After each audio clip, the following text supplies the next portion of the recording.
special event alert.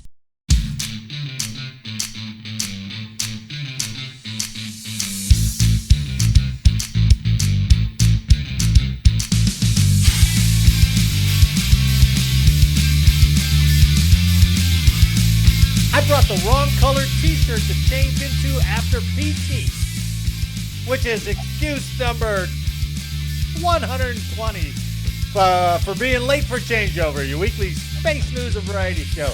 I'm your host, Marty Smith, and I'm joined by our own ex-chief. Oh, no, not ex-chief. Always a chief. Michelle Zayat. Hello. Thank you, Marty. And our very own little mule, Juanito Lopez. Always sneaking in some insight. That's me. Yeah. I like that. Yeah. We're here to bring you the latest headlines and updates pertinent to all Guardians and to the other lower branches as well. So take your seats, get informed, and have a laugh as we present Late for Changeover. All right. Some serious applause there, Marty. Take your seats. Take your seats. Good to see you guys. We got a new crew all made up. Returning to us is Chief Michelle Zayat. Thanks for coming on at short notice. I wasn't sure what you were doing in that retired life of yours, but when I called you and you're like, hey. You saw how quickly I responded to the text. You bet. I know, that was great. And Juan is here, free from classes, at least for the night. So For tonight, yes. how long you got to go in barber school? I got till December. December. Wow, man. And then that's after crazy. that, I got, they had to do all the paperwork to let the state know that I'm done with my Sure. hours. Yeah. Once they have that, then I could start setting up my practical first and then my written exam. And then I'll be certified. So after that, it might take a month or two for me to even get certified. What's the final test you got to go through? Like, what's So the final practical- eval? Is it like shave an eyebrow? Zip. Okay, check. Shave So, a mustache. It's Check. a mannequin, yes. And you're Alright. gonna, like, when it comes to shaving, there's specific ways and strokes that you have to do around the face, the neck. Oh, okay. You're gonna part All the- straight razor, right? All straight razor Yes. stuff. Okay, all right. And then so that's the difference between a stylist and a barber. It's gonna be Yeah, barber right. to use the razor. The other thing is you're gonna have to part the hair and show that you could do a perm, that you could do a touch up Whoa. of color, that you could do virgin hair coloring, like just all kinds of stuff. Wow, So- I didn't know there was that much into it. To be your color, guinea pig, just give me a call. Oh, there you go. Hey, That's right. hey, you know what? If you want to go to the school, offer a well. If you just do one solid color, we got you. Got it. I remember in the old days of AFES, right? Mm. You could go and even though it was, I was just a high and tight, but still, they'd shave your neck with the straight razor. They put the lather on there, they shave it up, and they burn it up with the aftershave or whatever. But then they give you the massage. Now, those were the days, man. And you were so tired during the day, you just everyone would fall And asleep. they would literally, but they'd also massage your head as well as your So shoulder. we do get Yeah. trained on that, the different Really? strokes, and yes, and same thing, like you do facials, the shaves, the cleansing of the thing. That makes a difference between like a $10 tip to a $50 Oh, tip. yeah, You're just doing absolutely. all that. Agreed. And they come back. Yes. Yeah. Wow. Are you preparing for your clientele to be mostly men? Or are you So- obviously you're trained on everything, right? You're trained on everything. You're long hair. So I purposely, like on Wednesdays, I try not to book people to come in because I have long hair mannequins, and I'm learning Oh, how to do okay. layered haircuts. I'll use the mannequins to do balayage, like highlights and stuff like that. So just because I know there's a market for it, Yeah. and it's just like I just want to know all that stuff. And the clientele that I do come in, they're fades and short hair. Yeah. So I've been practicing on the mannequins. My daughter's gonna let me do a layered haircut, a wolf cut on her. So that's coming up soon. So she wants to see a couple more mannequins, and then we'll we'll go from there before she lets me fully. She will let me like cut her all the tips of her hair and stuff like that, and that Yeah. stuff. But yeah, so All right, hold on. I'm gonna unplug this cord. Hopefully, I don't lose you guys. Hold on. All right. you're muted. Yep, you went to mute. Still, There there you you go. Well, now we can't hear you though. Like it shows you unmuted, but we can't hear you.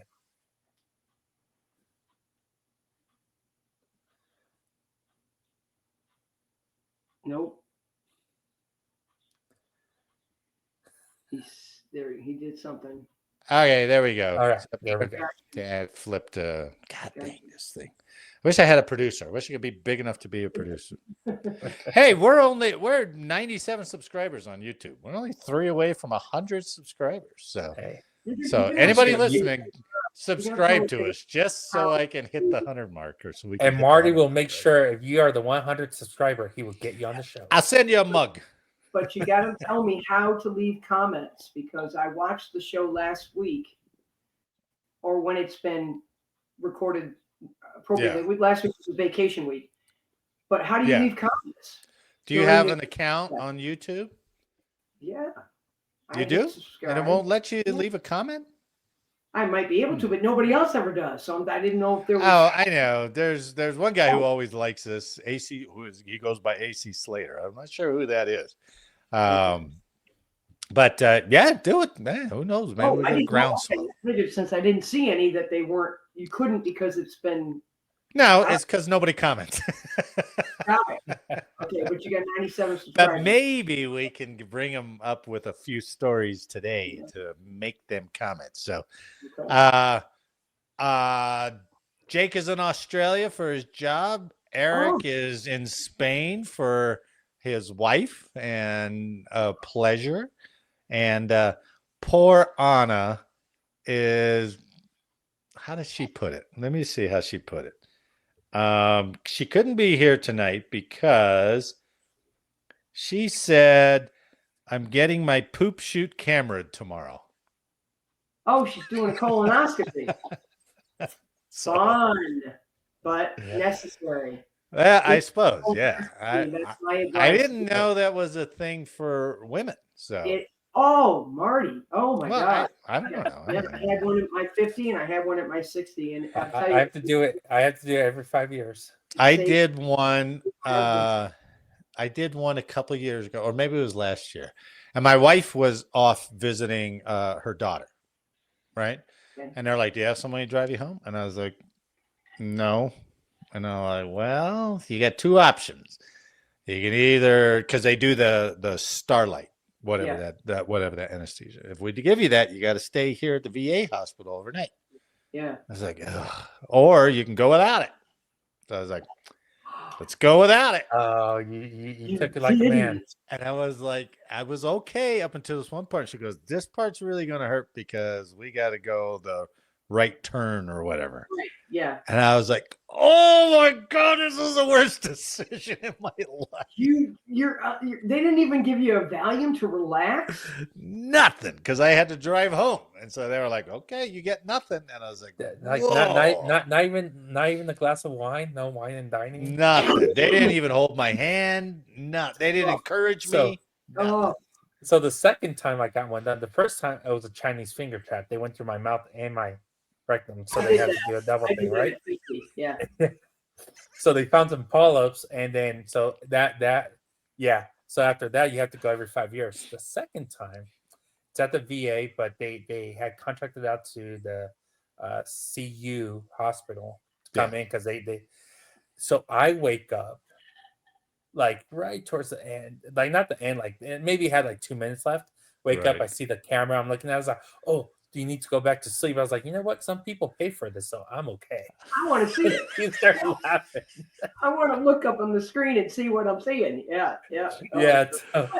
So you took it like a man. Yeah, unintentionally, right? Unintentionally. The hubby did his at 60, and he'll be 70 this year. Saved his life. They found right. I mean, the first one they did, they found a polyp, had to go back in, and Yeah. you know, He ended up having pull- a major hemicolectomy where they took out a third of his colon. oh wow. man. And if So, he and hadn't, that's 10 that would have years ran all ago. the way through, right? So If they had not spotted it or thought because it was on the bottom, on the cecum, they call it. oh They wow. couldn't reach it to Wow. take it out during the procedure, so they went in and they cut it here and they cut it here and then reattached it. Saved Oh his my life. God. Yeah. Jeez, thank God. Right. Get them done, and then if you have a history in Yeah. the family, get it done even sooner. Yeah. And bring a driver. And bring a driver. Don't do what Marty did. No, Yeah. do what I did. And that's greater than 121 while you're late for changeover right there. Oh, That there could you have go. been well. I didn't get anesthesia 'cause during my colonoscopy. There I you go. wasn't quite as mobile afterwards, so that's true. All right, let's get to the news, shall we? All right, I found this story on space.com, which I thought was pretty fascinating. So, NASA's Dragonfly nuclear-powered helicopter. All right, I guess it cleared a key testing point ahead of its 2028 launch towards the Saturn moon Titan. Nice. So that was kind of cool. That is cool. NASA's pioneering Dragonfly mission has cleared a key hurdle, keeping it on track for a 2028 launch to Saturn's huge moon, Titan. Dragonfly, a car-sized nuclear-powered rotorcraft designed to investigate Titan's potential to host life past its critical design review, NASA announced last Thursday. You guys want to see it? You want to see this thing? It's really cool looking. So that's an artist's rendering. All right. 1, 2, 3, like 8 propellers all the way around it. Yeah. And I'll show you a video later, but it's like 3 years old. I was kind of surprised at that. So, but anyway, that's what Dragonfly looks like. I don't know how it's nuclear powered. I really was trying to find out how is this thing nuclear powered. But nuclear cell in it, obviously. Yeah, it didn't really say. Yeah. Guess how much this sucker is? You mean cost? Yeah, no fair if you read it. Don't guess the exact. No. I'm guessing. Well, you gotta get it up there. The nuclear power stuff like that. I would say 10 mil. 10 mil. Come on. Just one item? Or the entire For the whole mission. Let's say for the whole mission. Yeah. I don't remember seeing that in the write-up. I'm gonna say a couple of billion. Yeah, okay. One. Half billion. I'll go with half. $500 million. It's the $3.35 billion Dragonfly mission. Yeah. Was first selected by NASA in 2019 and is being designed and built under the direction of the Johns Hopkins Applied Physics Lab in Maryland. The mission is set to launch no earlier than July 2028 on a SpaceX Falcon Heavy out of Kennedy Space Center in Florida. Spacecraft will then embark on an almost 7-year-long voyage through deep space to the Saturn system, with the goal of spending more than 3 years studying areas across Titan's frigid and diverse surface. It will reach Titan in 2034. And for the next 2.5 years. So 2034. And this is today's dollars that it's 3.35 billion. Yeah, right. And SpaceX is still a company. What's that? SpaceX is still a company. So well, don't tell me what will 3 happen, years from now. Who knows, right? Years, but you never know. They might be vandalizing the Falcon 9. Who knows? There you go. Let's see. It will reach Titan in 2034, and for the next 2.5 years, a nuclear-powered drone is expected to perform one hop every Titan day. A Titan day is 16 days for us. Okay. So, hunting for prebiotic chemical processes at various pre-selected locations on the frigid moon, which is known to contain organic materials. Equipped with cameras, sensors, and samplers, Dragonfly will assess Titan's habitability, looking out for the items that I mentioned earlier. As the only satellite in our solar system known to be blanketed by a dense atmosphere and hosts liquid seas on its surface, Titan has long interested planetary scientists who think the moon resembles a primordial methane-rich Earth and could offer clues to the genesis of life. So I'm going to show you a video. Now, remember, this is like 3 years old, but it's a pretty good you get a pretty good idea of what it looks like and how it works. So they're flying again in the desert somewhere. It's pretty cool, though. Aerial dunes.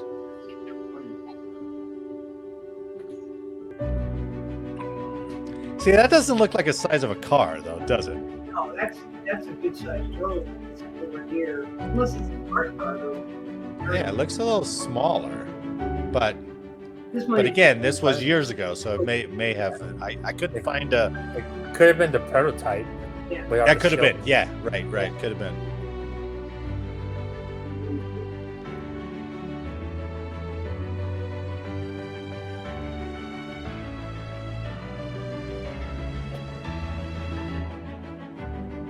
cool. Nuclear power doesn't have to rely on the sun. Nuclear powered. Doesn't have to rely on the sun like the car building. Well, that one, and even that video said it was set to launch in 2027. Now they're saying 2028. But the nuclear power is cool because it doesn't have to care whether or not it's in sunlight. Right. It's not relying on the solar stuff, which has been the bugaboo. The dudes that landed on the moon just recently and it tipped over. Well, one of the solar panels no longer got any sun, so it got no energy. Right. So that was the second one they tipped over. That was the second one they tipped over. Yeah. It's cool that, but I do have a question. It didn't talk about, will it fly autonomously?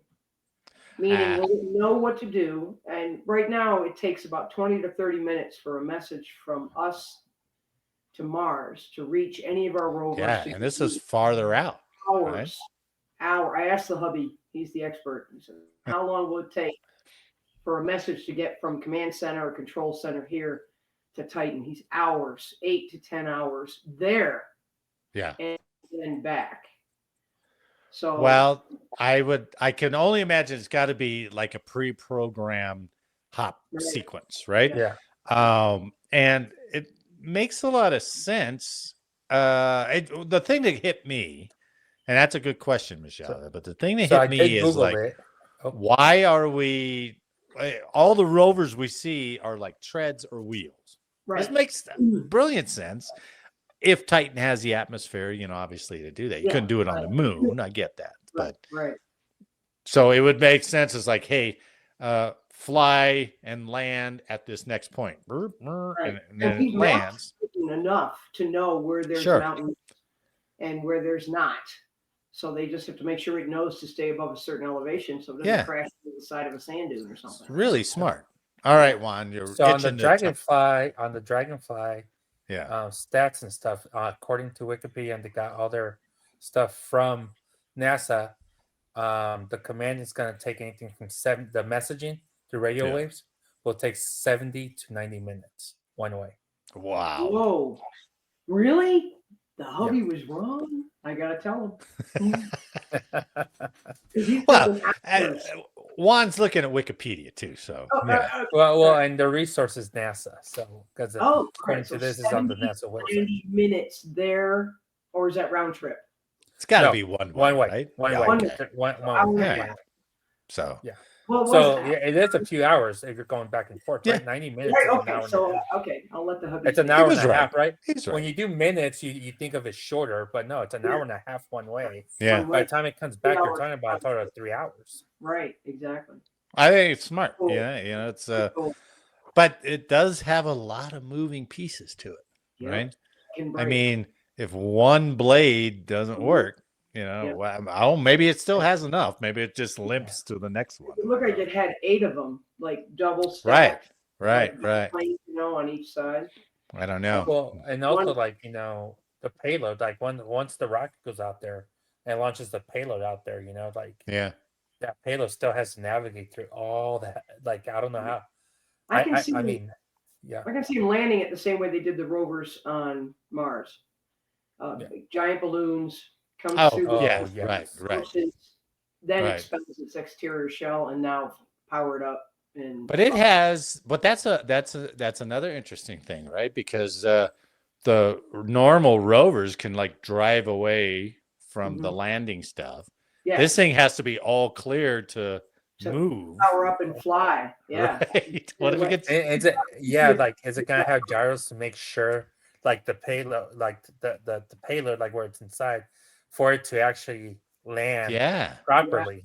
Yeah. If it Next doesn't, level. can it right itself? Can it, Yeah. that's Risky, God dang. risky. That's Risky, $3.5 billion worth of risk. it's got to be done though. Yeah. But Yeah. how are we ever going to find out if we can do this? My husband and I are big fans of Star Trek. We've recently picked up Star Trek, or excuse me, yes, Enterprise with Scott Bakula. The Oh. not in order of succession, but in Yeah. first ever Yeah. after what's his name there? Next Gen, right? It was No, after Next Gen. No, or it's was even it? before. This is 200 years before Kirk. Oh, okay.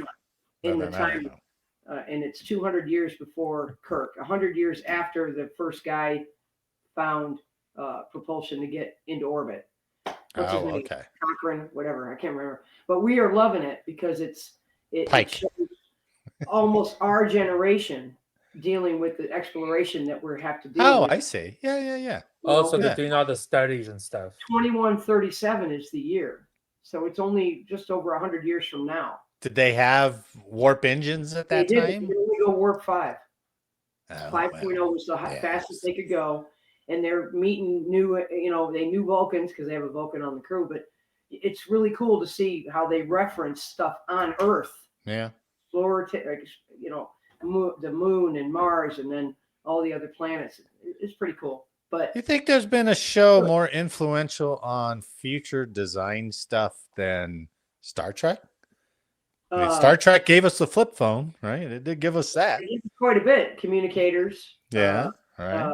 They give us actually quite a bit of stuff. But we haven't done much when it comes to flying. Well, yeah. What Sure. space or Star Trek has offered us. Right. But Or tribbles. We haven't really solved the tribble in problem. fact, the either. other night on the show I watched, the doctor, who is a different alien race than human, Oh. picks up a tribble out of he's in the medical lab and he picks up a tribble and tells one of the crew members what it is. And of course, me and the hubby recognize it from Trouble with Tribble. He walks over and he feeds it to one of his other animals in the lab. It was food. The tribble was somebody's live bait. Oh shit. Unfortunately, he puts it in there and you hear the crunch and you're like, oh, wait a minute. I don't do that with a tribble. But it was hilarious. Yeah. Well, if you feed them after midnight, then they become gremlins. Exactly like the gremlins. Exactly. Yeah, right. It's funny because my dog Gizmo's right there with me. Gizmo. Look at that. Gremlin name. Look at how old are we? All right. Okay, let's move on. So this one, I'm interested in your opinions. Okay. This next story is from Task and Purpose, and it's another fitness story from the Army. So the new Army fitness test goes sex neutral for combat jobs. Okay. All right. So this is interesting. The Army announced 2 major changes to its fitness standards last week, Monday. Soldiers in 21 combat jobs will have to pass a gender neutral test, while the standing power throw will be thrown out for all soldiers because they've determined that causes a lot of injury. So they're standing there and they gotta hork this weight over their shoulder. Yeah, 10-pound ball. Yeah. I mean, we get enough injury playing soccer.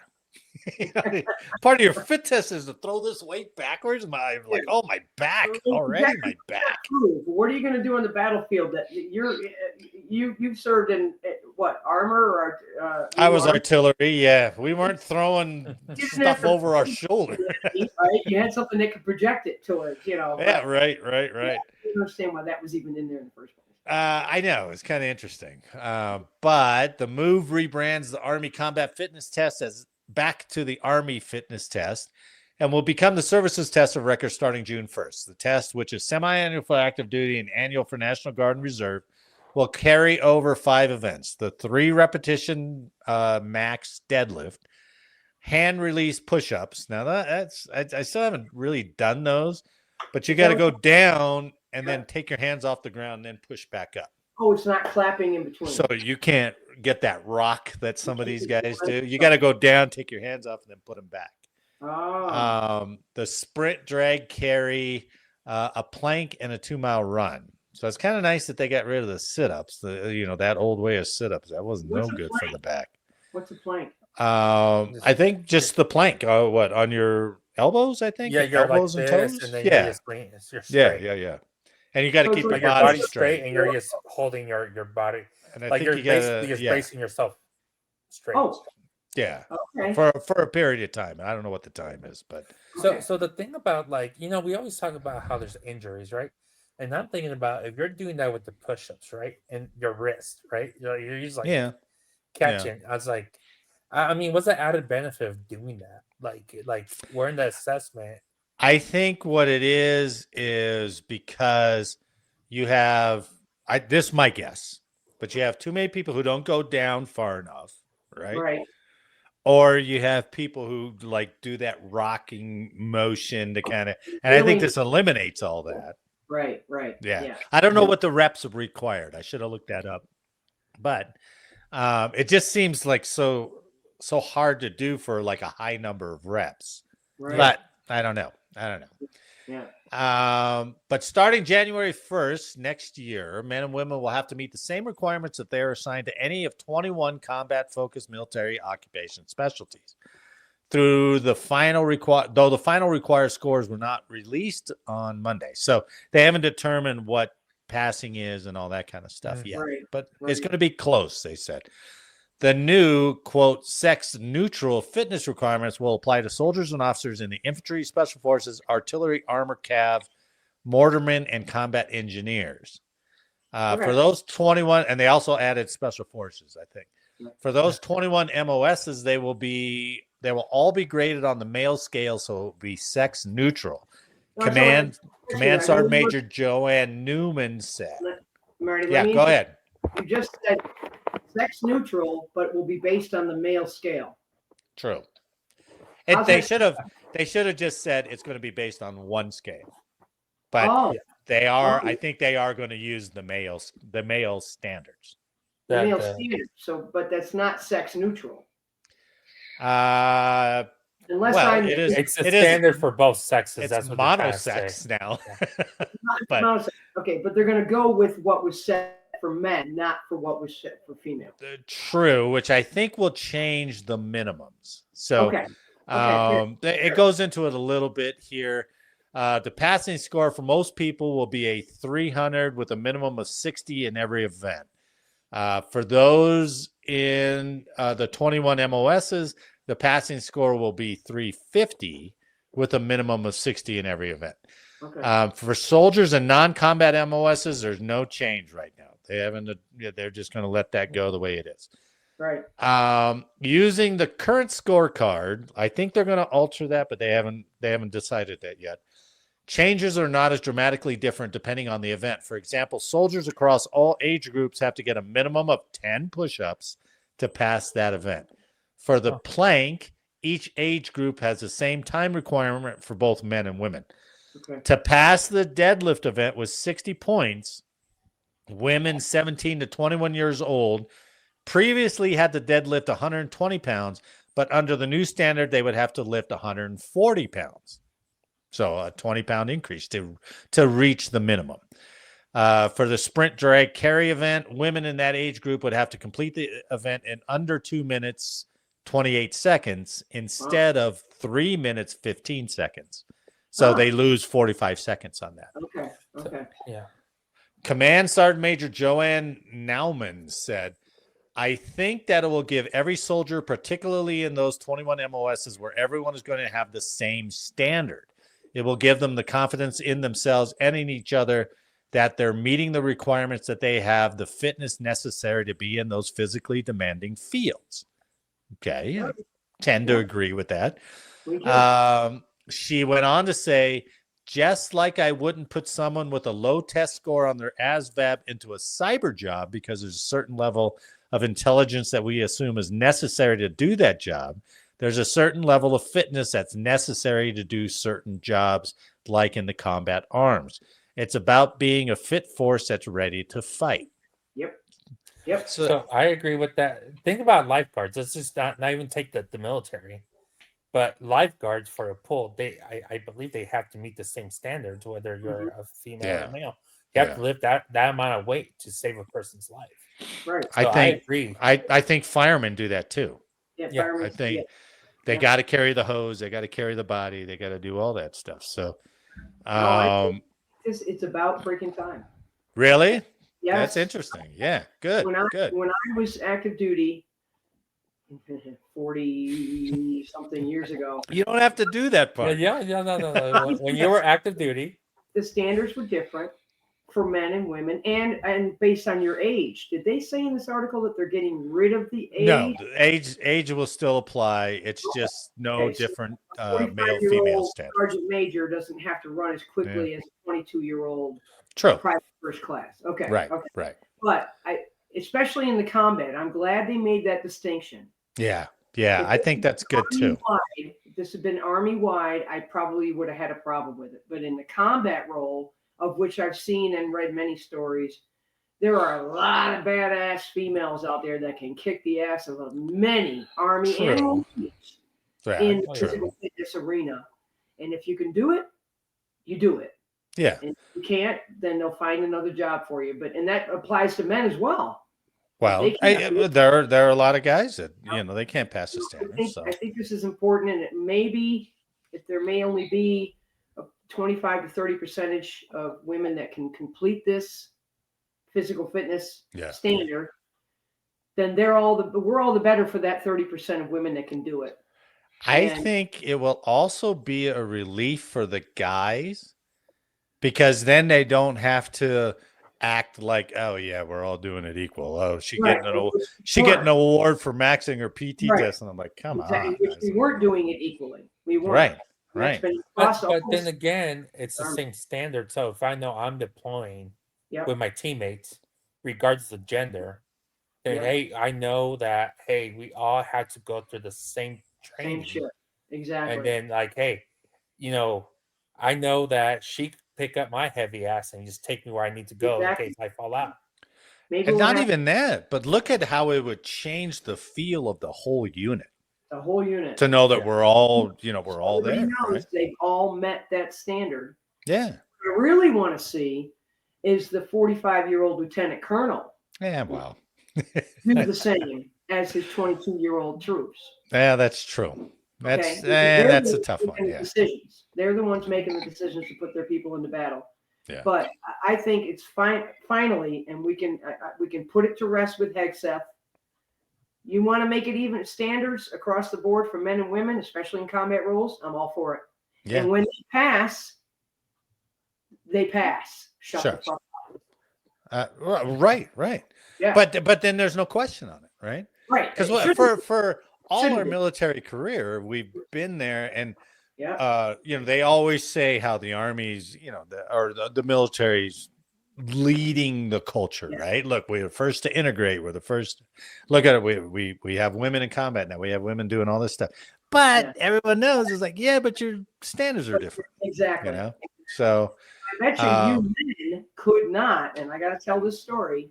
Alan's late aunt, who was a nurse, an Army nurse, and then Air Force during World War II Korea timeframe, served in Burma, China. Wow. And do you know what they were rated on? No. Not only how they wore the uniform, but how well they applied their lipstick. All right. I'm kidding you. I have the book.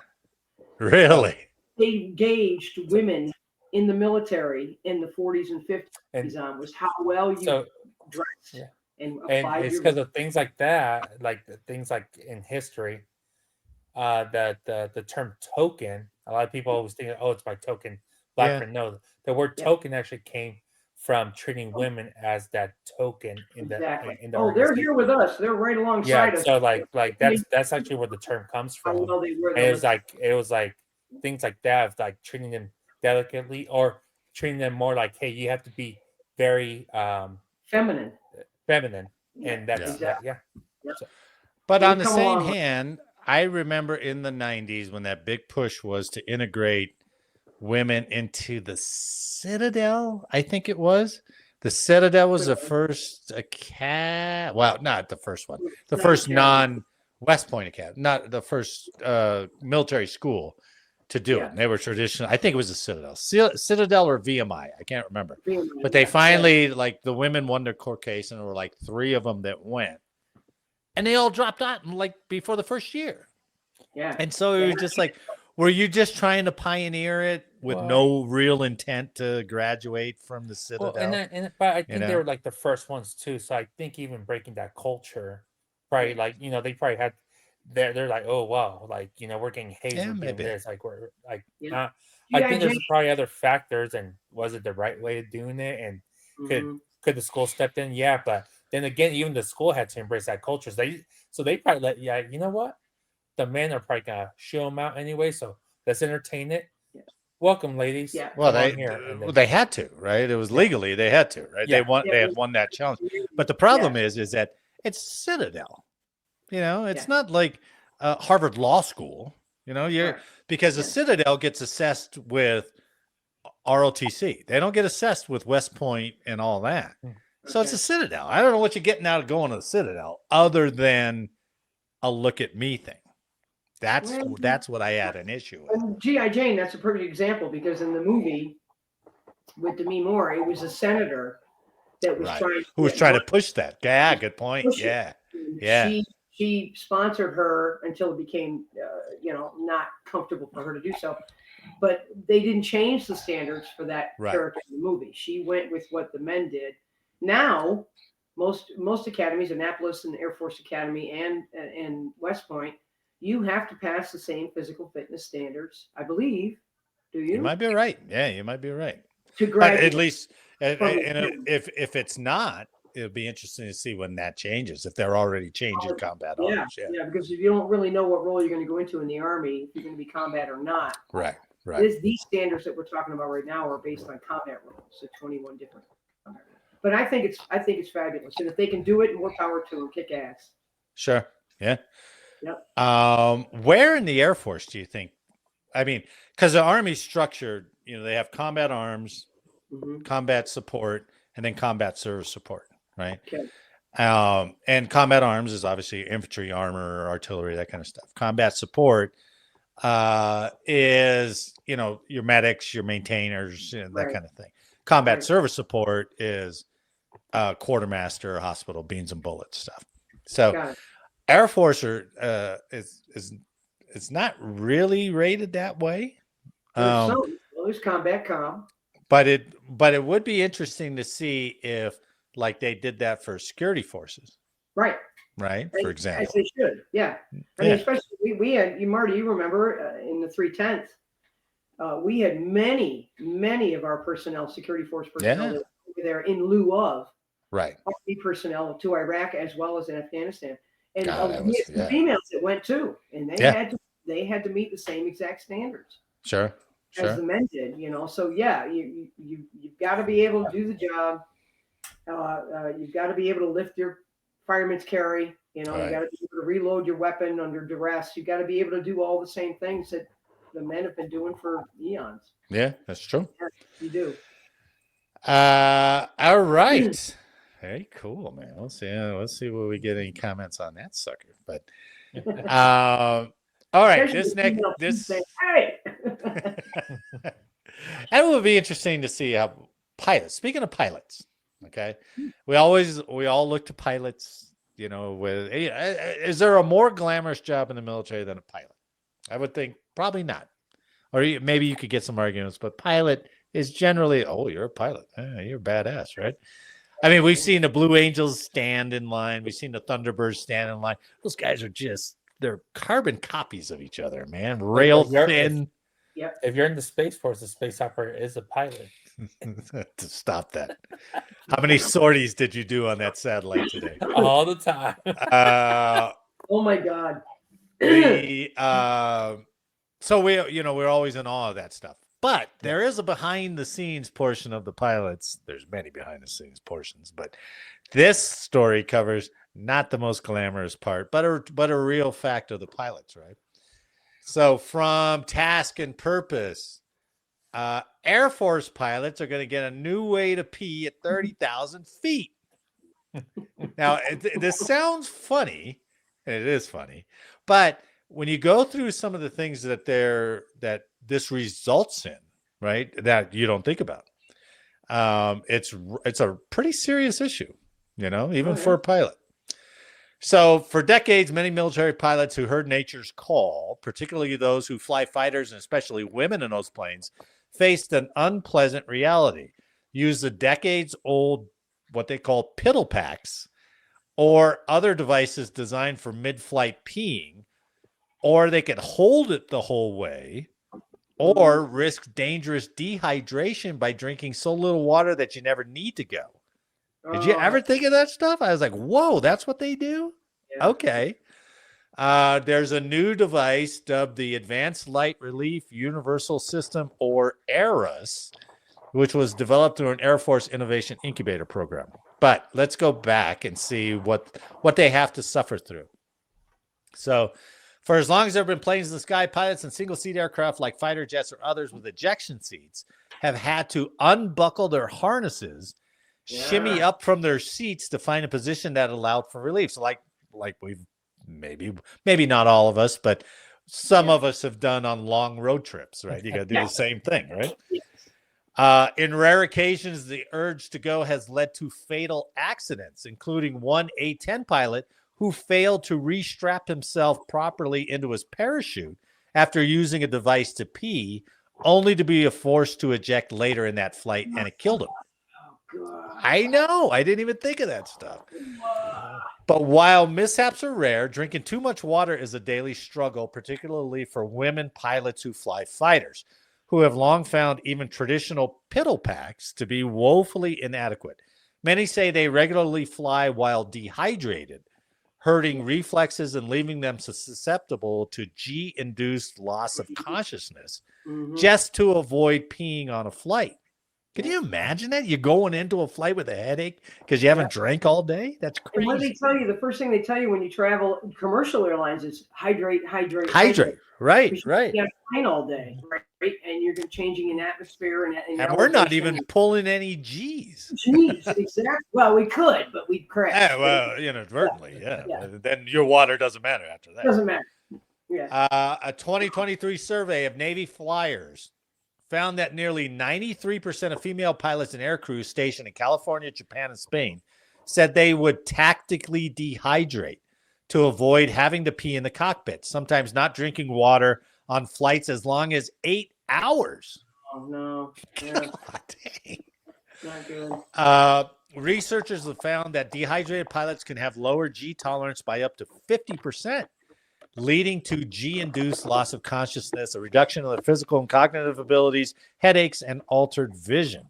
Wow. All right, so what are these piddle packs? They've been used for decades by men, and women have to make them work. The devices are little more than a bag filled with gel that can hold about 500 milliliters of urine. For men, using the bag is more straightforward, said Dr. Nisha Pope, a retired Air Force colonel and urologist. But women, she said, have to get undressed and even stand up to use it. Yeah. I don't know how they do that while they're flying. Right? They got to, I guess, pull the flight suit I think zipper that they would down, at least give them a little, what do we used to call those pajamas that had the back door thing? Like the little Abner kind of thing? The flap in the back? Right. A flap in the front, but anyway, go ahead. Marty. The new ARUS device began as a proposal for the 2020 Sky High Relief Challenge, sponsored by AFWorks.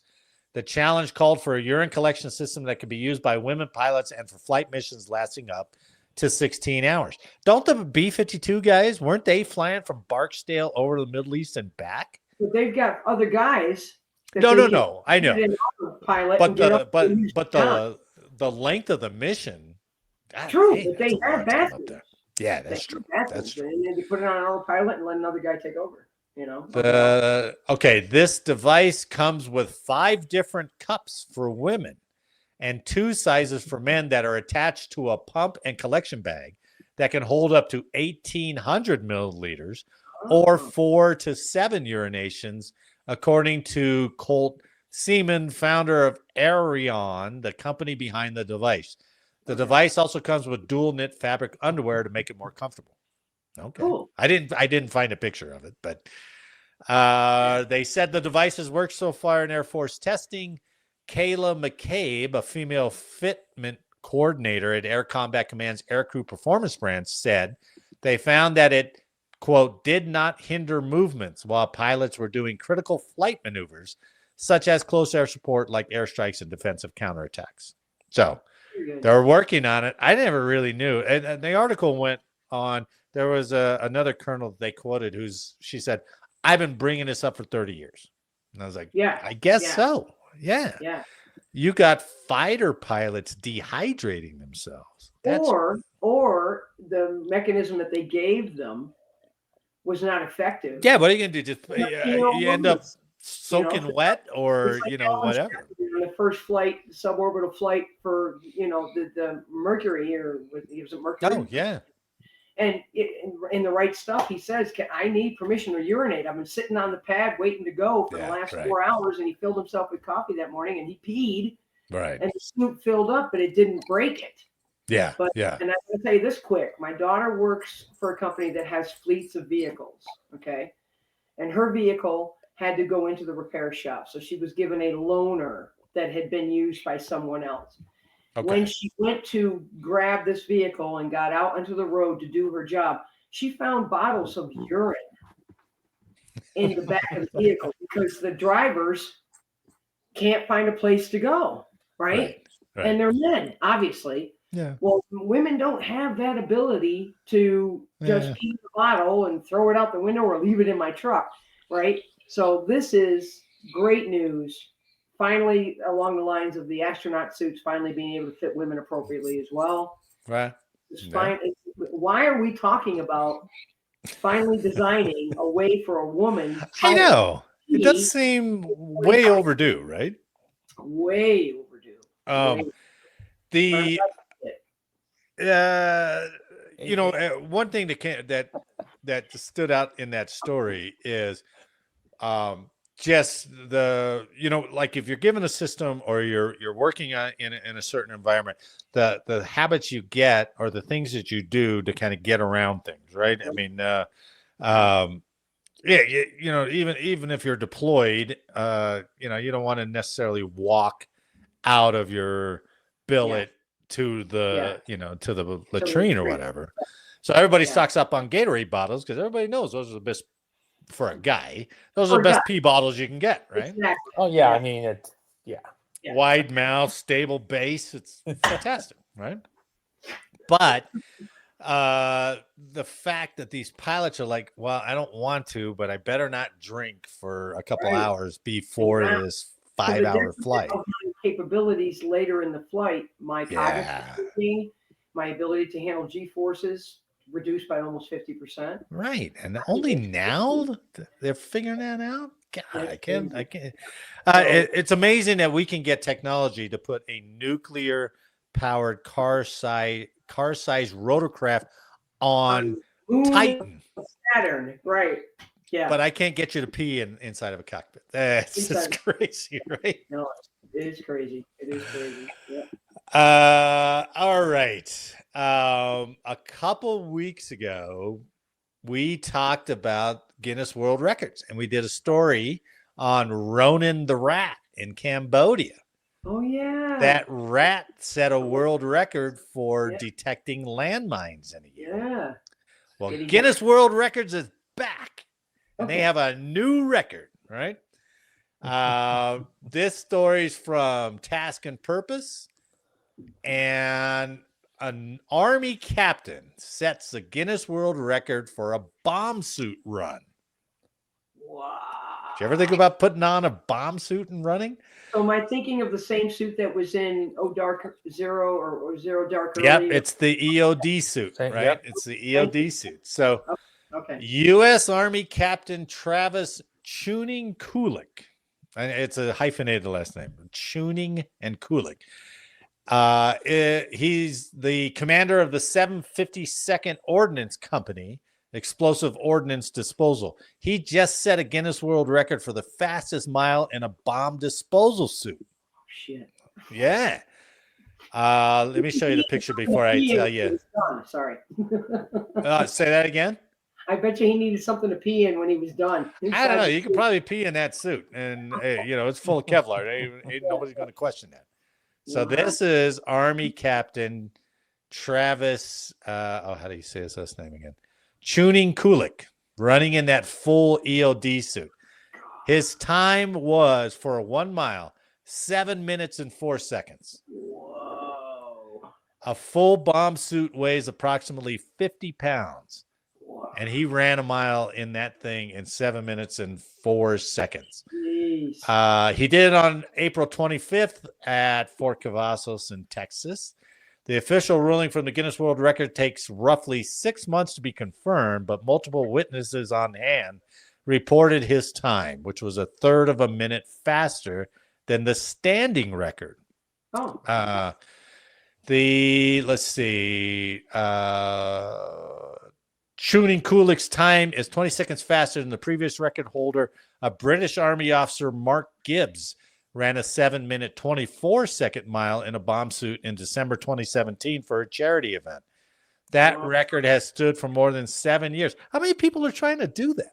Yeah, exactly. It's like, oh, hey, I want to be a bomb disposal guy, so I can break a record. Yeah. It's like, hey, Juan, what do you think? You want to try for the record today? Ooh, maybe. I don't know. Yeah, not today. Not today.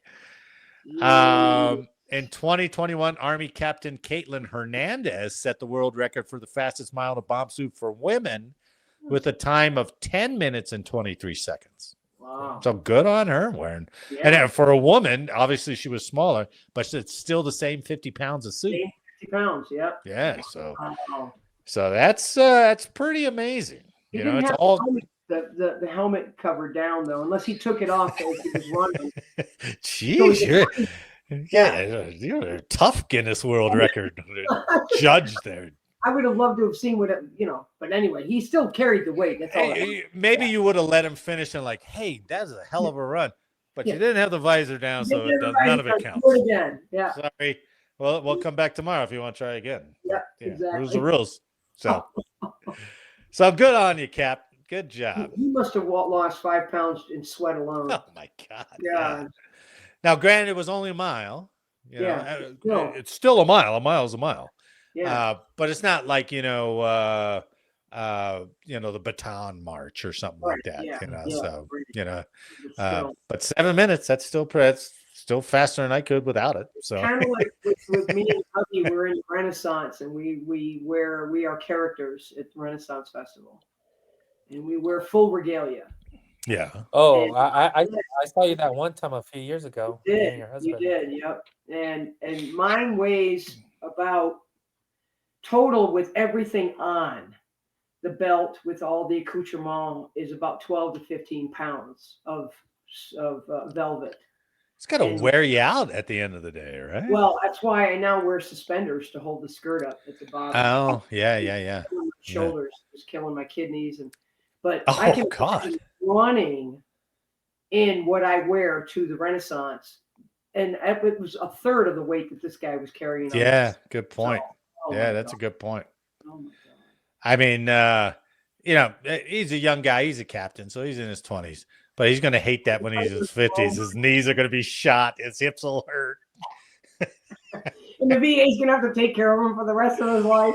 Maybe he's running for his rating. He's like, look at this. This is guaranteed 50%. Yeah. So good job, Captain. Good job. So, oh my goodness. All right. Now is the time when Mr. History would step forward, but maybe we got some competition for our U.S. military history. Take it away, Michelle. You bet. I would never have known this. One of them I did know because it's been making the news recently. A lot of talk about it in history. So on April 30th, 1789, George Washington took the oath of office for President of the United States. Oh, April 30th. In April. Oh, interesting. He was unanimously elected by the Electoral College, and John Adams was elected his vice president. He took the oath of office in New York City on the balcony of Federal Hall. He was reelected in 1792, but declined to run for a third term after that. So on this day, in 1789, our first president of the United States took the oath of office. April 30th. Well, April that's 30th. a good one. Yeah, that sounds like a Mr. History type of event. So Exactly. very good. Yeah, Exactly. very So good. there's, like I said, I have this great book that my kids got me on this day in history, and I leave it upstairs as a coffee table book, so anybody that stops by can look up their birthday. So anyway, All right. the next one was 50 years ago today. Okay. Think. Wait, a few years ago? 50 years ago. Oh, 50 years ago today. So 50 years. 50, that's good. 25, Come on, so now. 75. 1975. Oh, it was the beginning of that airlift operation, right? Out of Saigon? It was the fall of Saigon. Okay. Ding, ding, ding, ding. The Yeah. People's Army of Vietnam and the Viet Cong occupied strategic positions in the city, including the presidential palace. Nearly all American civilian and military personnel were evacuated from the city, as were thousands of South Vietnamese who had cooperated with the South Vietnamese government. South Vietnamese General Duong Van Minh surrendered and the government capitulated soon after. So as of 50 years ago today, the fall of Saigon. The famous photographs you've seen, Yeah. the helicopter falling off the carrier and people grabbing onto the aircraft as it was trying to leave the base port. So, which looks strangely like the exit out of Afghanistan. Yeah. But, anyway, what do I know? The exit out of Afghanistan was people clinging onto the landing gear of a C-17. I know. That's It's insane. Yeah. Crazy. Now, I'll give you a little latitude on that one because you probably didn't know. I think Eric actually did that one last year sometime around that. So, Eric, if you're listening, we know you did that one before. Oh, the Saigon one? Okay. Yeah. Yeah. But I bet you he didn't do this one. Okay. It's not a military thing, but Ellen DeGeneres out of the closet. Oh, God. 1997. Really? That long ago? Wow. We had her TV show, and she came out of the closet. So All anyway, right. this is a really cool book. If you can ever find it, it's got a lot of great. But my Ellen DeGeneres is in that one? I'm sorry. Yes, exactly. What? My granddaughter noticed, my 11-year-old granddaughter just a week ago, noticed that the Titanic, of all the 3 days of its last voyage, hitting the berg and sinking, is not in this book. Oh.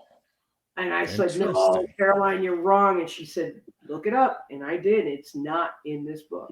Yeah, so it's suspect, huh? Suspect. Yes. It has its own history books, but still, that my 11-year-old granddaughter went looking for it and couldn't find it. So, wow.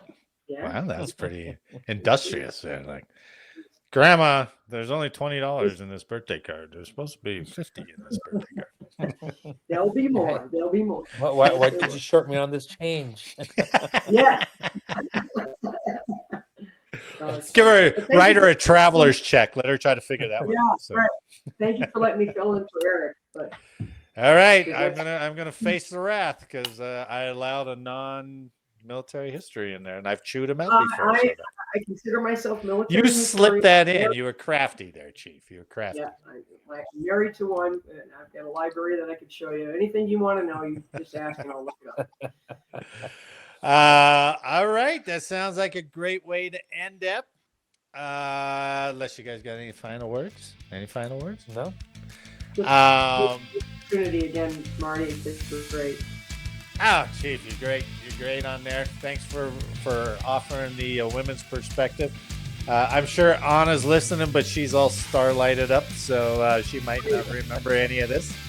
But on behalf of all of us here, I'd like to thank you for listening today. Please like, share, subscribe, and let us know how we did in the comments. And make sure next week that you are not late for changeover. Chief One, thanks for the week. Thanks for being here. And to everyone listening and watching, thanks for watching and listening. And we'll see you next week. Take care. Bye-bye.